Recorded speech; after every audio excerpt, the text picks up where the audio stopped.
Hey, it's James. Welcome back. Short video. Monday is a travel day for us. We are headed back to Texas.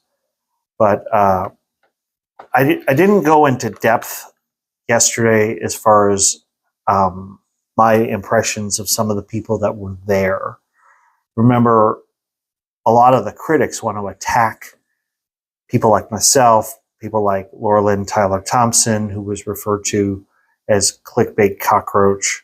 They want to attack Jonathan Lamb and say, well, he was taking 2-3 hour lunches, even though he was working from home a lot of the days during the pandemic. They want to attack the advocate group. They want to attack Julie Roys and call her a low-level blogger.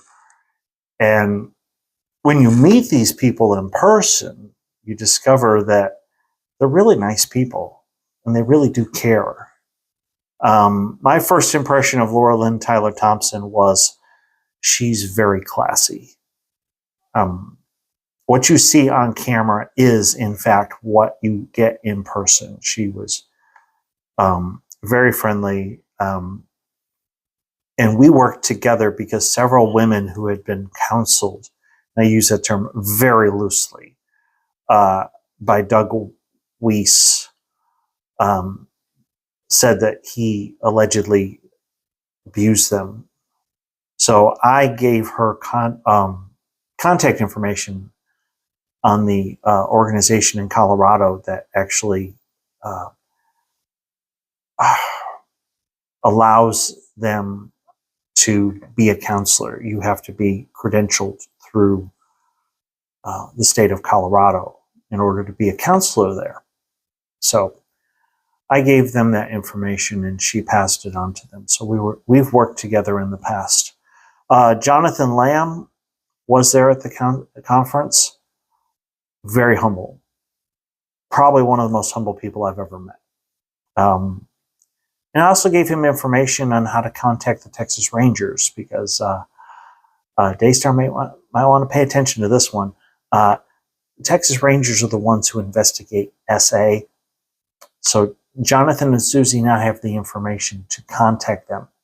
So you might be getting a phone call from the Rangers. So don't be surprised if Chuck Norris, kidding, I'm kidding. Well, somebody like Chuck Norris shows up at your front door.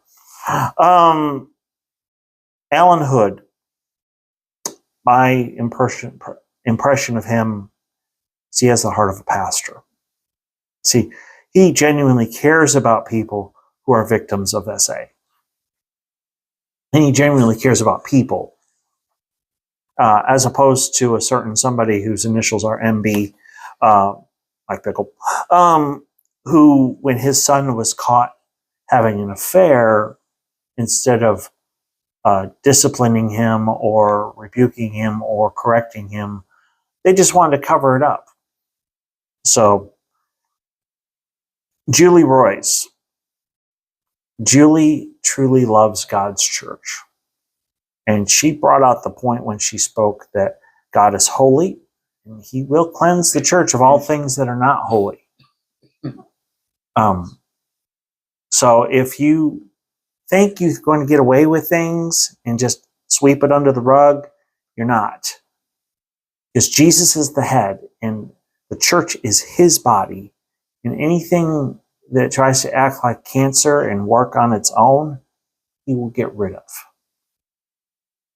So the other thing I want to talk about is the Change.org petition for the DA to investigate Gary and IHOP-KC's son, the one that allegedly mistreated his sister, Kirsten.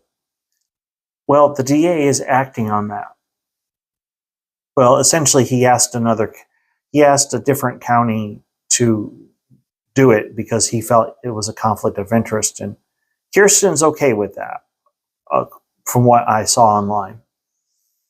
So here's the deal. I started a petition. I thought I included the URL. So what I'm going to do is put the URL in the description below. And I'm asking you to sign a petition. Since the one for Faith Life Church worked, let's try one for Daystar.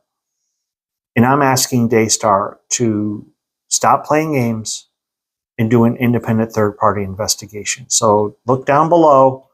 You'll see the URL. Please sign this petition and please pass it on to others. I'm hoping to get to 10,000 people.